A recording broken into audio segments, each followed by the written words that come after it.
All right, so on page 3, notice we have a system now.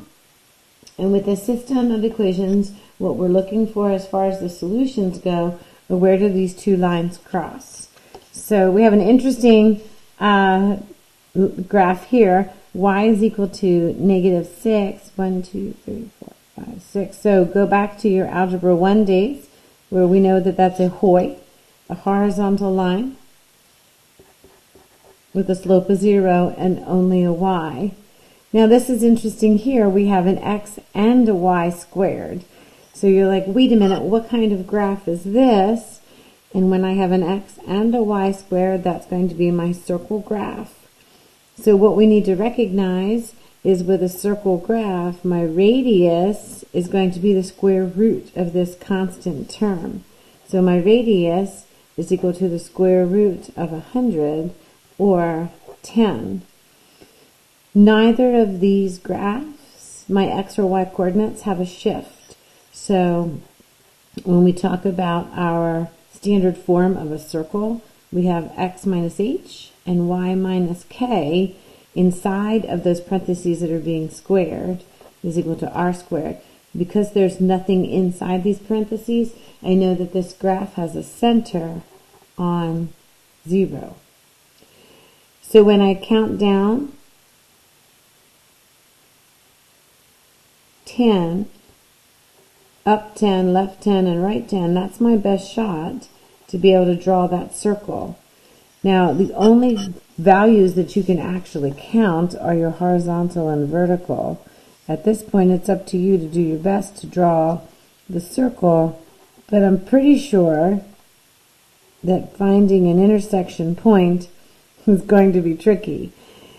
So what we need to do here is go to the graph on your calculator or use some algebra. So if I look at y has a value of -6, x squared plus, if I put -6 in for y, and I have x squared is equal to, or plus 36, is equal to 100, and then I have x squared is equal to 64. When I go to take the square root, remember the rule, if you draw the symbol, then you have to remember that plus or minus 8. And that kind of makes sense to us. So my solutions are going to be over -8, and of course I know I'm coming down 6, over +8, and of course I know I'm coming down 6 because that's the only thing that y is allowed to be equal to. All right, here we have an inequality of an absolute value graph. So when we look at that, we're going to go ahead and first graph my equation and see how that works. So I have a negative graph, so it's going to be a reflection. It's a compression of 1/3. I have no movement left or right, but only 4 points up as a vertical shift. So when I go to graph, my lines are going to have a slope of down 1 over 1, 2, 3, down 1, 1, 2, 3, down 1, 1, 2, 3, down 1, 1, 2, 3. Now keep in mind, it's not allowed to be equal to it because it's a graph that is an inequality. So I'll go ahead and draw my dotted line to represent that boundary marker between where my solutions are and are not. 0, again, ends up being a super test point. So is 0 smaller than -1/3 times the absolute value of 0 plus 4? Is 0 smaller than, and this zeroes out, 0 smaller than 4? Yes. So I know that my solutions are in this area of the graph. So when we list 3 points that are solutions, we like 0, 0, of course, and anything in this area. So I can go ahead and say over 0, down 3. I can say over 6 and up 0. When I say points that are not solutions, anything that's up in here. So I can go ahead and go I don't know, over 5 up 10. I can say over negative 2 up 10. And then, of course, over 0 will go up 10. Is over 0 up 4 a solution to the inequality? Be careful of this one because, yes, it's a solution to the equation, but notice there's no line here, so therefore, no, it's not a solution. Okay, so let's talk about these absolute value equations. The most important thing that you need to do at the start of each is to isolate that absolute value. So this expression here is what has to be by itself. So here, first off, I'm going to subtract 10 from each side, divide by negative 4, and that's going to give me my absolute value is equal to this. This is not negative, so I'm good to keep going. Every time you reach the point where your absolute value is by itself and you're dealing with an equation, you want to make sure this is a positive value or else there's no solutions. All right, so what I do is I go ahead and I set and I break this absolute value into 2 scenarios. My first scenario is going to be where that absolute value is equal to that positive. My second scenario is where I say, hey, that absolute value could be equal to a negative value, and I wouldn't know it because I lost that sign when I took the absolute value. When I solve each of these equations, I end up with an x value of 1/6 and negative 3/2. When I'm graphing an absolute value equation, what I'm left with is 2 closed dots on the number line showing you where those 2 values are. All right, taking a look at B, again, my goal is isolating these absolute value signs and multiply everything by 2. It's okay that these negatives are inside. That's no big deal. This is a positive value, so I'm good to go. I set up my 2 absolute value. Here it is, set equal to positive 4. And here's the same expression, but it's set equal to negative 4. I go ahead and solve both equations, and I get those values that I graph. So absolute value becomes a little trickier when we're talking about inequalities. So again, I'm going to isolate that absolute value sign first by subtracting 5, and I recognize that all of these have to be smaller than 2. That's fine. This is not a negative, so I'm good to go. My next 2 steps are going to be to set the expression just as is, smaller than 2. And then for this next one, what I'm going to do is flip my sign and compare it to the opposite. And that's the result of having that possibility of a negative inside here. When I solve for each of my values, it's not allowed to be equal to it, so I'm looking at open dots at each of those boundary markers, negative 1 and negative 5. All these values are smaller than negative 1, so for this graph, I'm going to color in a direction of going left for being smaller, and all of these values are bigger than negative 5, so I'm going to color to the right. So that absolute value graph gives me those 2 values as boundary markers and every value in between. All right, at this next one, I start with a negative. So when I go ahead and I divide by that negative on each side, that winds up reversing my sign. So here's my absolute value expression, and that's going to be bigger than negative 5. When I set up my 2 possible inequalities, here's my 1 as it stands without the absolute value signs. I remove them because I have this given and then its opposite situation. So I wind up flipping my sign and having a positive 5 for this one. Solve each inequality, and they give me my boundary markers. And again, it's going to be not allowed to be equal to, so I have open dots. All my y values are going to be bigger than negative 4 and smaller than positive 1. All right, let's look at the back of this page, and we've definitely shifted gears into simplifying, and everything here should look familiar. These are from our more recent units. When I go to simplify the square root of negative 240, I know right away I'm going to have to split this. I'm going to go ahead and write that negative 1, and I'm going to write down factors that look familiar to me. So 24 and 10. 24 has a 4 in it, and a 6, and 10 has a 5 and a 2. Here's that second 2 I'm looking for. So let's talk about what can come out of the radical. My negative 1 comes out as an I. This positive 4 comes out, when I take the square root of 4, I get a 2. And here's this other double factor that comes out as a 2, leaving me with a 3 and a 5 inside, which looks like root 15. So my final answer is 4I root 15. I to the 32nd power. When I look at that, I know that when I divide 32 by 4, I get 8, and that goes in evenly. So that means that I to the 4th power gives me a positive 1. A little refresher here, we have the square root of negative 1 is equal to I. If I have I squared, I get negative 1. If I have I to the 3rd power, that's negative I. And I to the 4th power is going to be 1. There's my answer. All right, when I'm adding my complex numbers, all I need to do is pay attention to signs, and these parentheses are actually not necessary.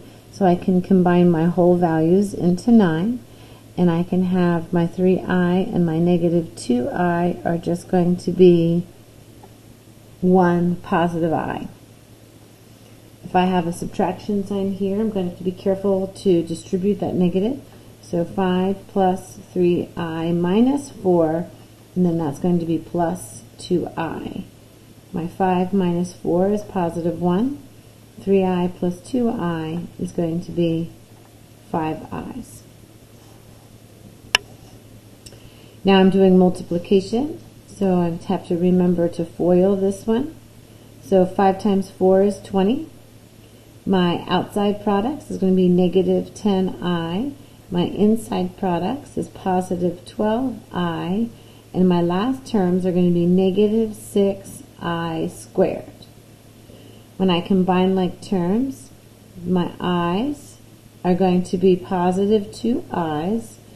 But I'm going to be careful here because this I squared is negative 1. Negative 1 times negative 6 is positive 6. So that added to 20 gives me 26. Whenever I have this squared, if it's easier for you to do the FOIL, go ahead and rewrite it. And then do your first terms, your outside terms, your inside terms, and then your last terms. And you do enough of these, and you begin to see this I squared is always going to change the sign of this last term. So this has a value of negative 9 plus positive 4 is negative 5, and my i's are minus 12 i's. All right, some factoring practice. If I see a coefficient of 1, those are the easy ones. So I've split my x's.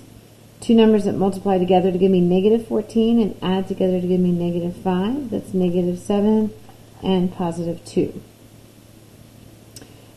Here I'm definitely going to see if dividing by 3 gives me something that's a little easier to use. So 16xy and 189 divided by 3 sounds like 63.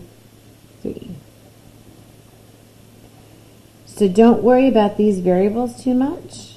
You can go ahead and still split them because you can have your x and your y in each part of the terms. When we're looking at 63, I know that 9 times 7 is 63, so I can have minus 9 and minus 7. When we go ahead and look at this, I can take my k's out, and I wind up with minus 7k plus 9. It's not really a whole lot more you can do with that one. Alright, so 7 is not a friendly number to 31 and 20. If you want to try guess and check, you can. If you're the AC method, you're going to try to find two numbers that multiply to negative 140 and add to negative 31. So I can go ahead and use my calculator to help me out by entering in 140 divided by x, going to the table of values. Because I'm looking for a negative number, I'm looking for two numbers that have a difference of 31. So that looks like 35 and 4, which means I'm going to rewrite this, 35 and 4. I have more negatives than positives.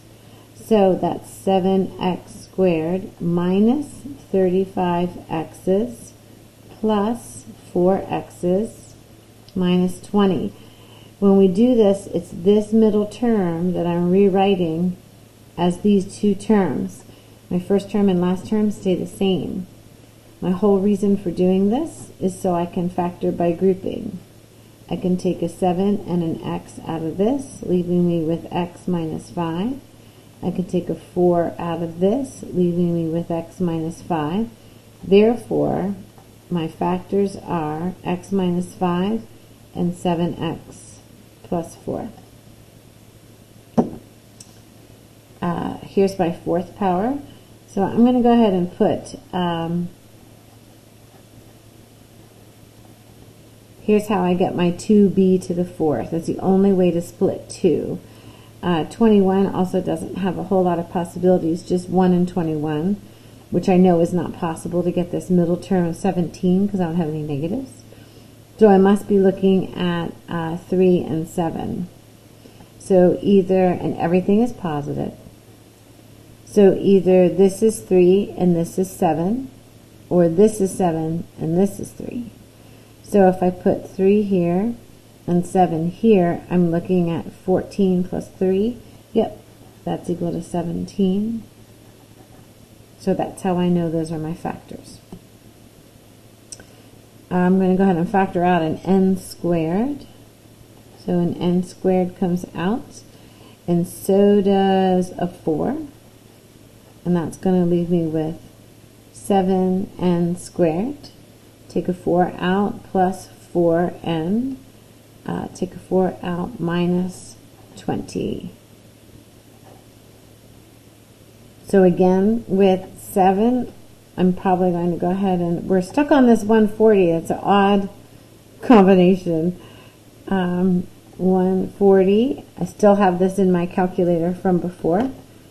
So because this is negative, I'm looking for two numbers with a difference of 4. So if they have a difference of 4, 10 and 14. So this 4n squared just hangs out. And I'm going to go ahead and rewrite. My first term stays the same. My last term stays the same. I'm going to rewrite this middle term as two terms so then I can factor by grouping. I have more positives than negatives, so I know that my 14 is positive and my 10 is going to be negative. So minus 10, and then this is going to be plus 14 n's. So now I can factor by grouping. This 4n squared is just hanging out, and all this work is happening inside of these brackets. So just an n comes out, leaving me with 7n minus 10. And we'll go ahead and take a 2 out, leaving me with 7n minus 10. So that's going to give me factors of 4n squared times 7n minus 10 times n plus 2. Alright, here I have the difference of two cubes. A difference of two cubes follows the SOAP pattern. So my a is equal to x and my b is equal to 4. Cube root, cube root. So I know I have a binomial and trinomial factors. I know they have the same sign, and then my opposite sign, and my always positive. So here's my x and my 4. Here's x squared. This is going to be 4 squared, and this middle term is going to be their product, 4x. Same thing here. This is the difference of two perfect cubes. So again, I have the SOAP pattern, but my A and my B are a little bit more complicated. So 729, if you have that memorized from your cube roots page, good for you. But when I look at it, it's got factors of 9 and 81, so this is 9x cubed is the cube root. Cube root of 729 is 9. Cube root of x to the 9th is x cubed. And of course, cube root of 125 is 5. So when we follow our SOAP pattern, here's our binomial and our trinomial. Same sign, opposite sign, always positive. My A goes here. My B here. Here's A squared, so that's 81x to the 6th. B squared is 25. And this middle term is the product of A and B, so that looks like 45x cubed.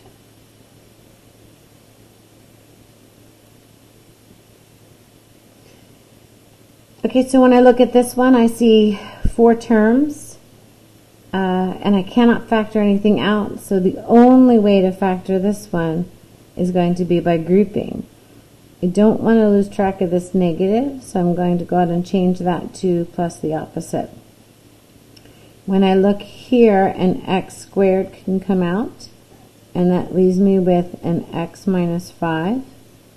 When I look here, I see a negative 4 can come out, and that leaves me with an x minus 5.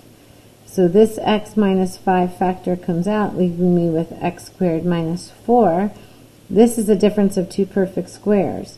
So when we factor completely, our goal is to always get down to a prime factor or a linear factor. And I was able to break this one all the way down to its linear factors. All right, on to J. This is the difference of two perfect squares. So I know it's going to factor into my sum and my difference pattern. So square root of this is 7x cubed. Square root of this is 6y. So when I look at each of these, I know that neither of these are the sum of two cubes or difference of two cubes. No more special patterns, no more friendly numbers. Both of these are prime. So that's going to be as small of a value as I can get. All right, so I know at least 3 goes into each of these, but I'll check out the factors of 192 and see if that has anything special about it. 3 goes in 64 times, so neither of these are perfect cubes, neither of these are perfect squares. So when I go ahead and I factor out a 3, that's going to leave me with 9x squareds. That 3 comes out, and that leaves me with plus 64. Even though these are perfect squares, the sum of squares is prime, so I'm done with that one. Here's a difference of two perfect squares. So I know I'm going to factor this one into my sum and my difference pattern. So the square root of 9x squared is 3x. The square root of 81y squared is going to be 9y. Now both of these have a 3 that can factor out, so I probably should have done that up here, dividing by 9. So if I take this 3 out of this one,